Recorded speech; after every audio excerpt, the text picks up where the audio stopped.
Good day mga kabhab! So mao kani atong part 2 sa atong haba program. So ang part 1 nato kaganina og unsa atong gipangkumpra ingredients para sa atong dinuldog. So ang part 2 ang preparation na ni siya.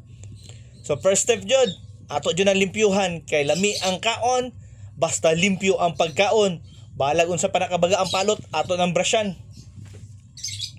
So ato din i-shout out ato ang sponsor aning haba program karong adlaw. Wala na ilain kundi si Flora May Abilia aka Mitams. So OFW ni siya, na anak karon siya sa Lebanon. So salamat sa pagsuporta Mitams. Grabe kini ang pagsuporta ron. Duwa ka kaldero jud ni, special pa jud ni kay naay pandesal. So mao na ni ang gatabang nako karong adlaw. Ako ang igsuon nga si Paderly. Shout out sa imo Paderly. Og syempre ako ang Paris nga si Maribek Bayna. Og diya, okay na na. Duwa ka kaldero na na. Dagko kay kaldero ha. Di mag-alang-alang.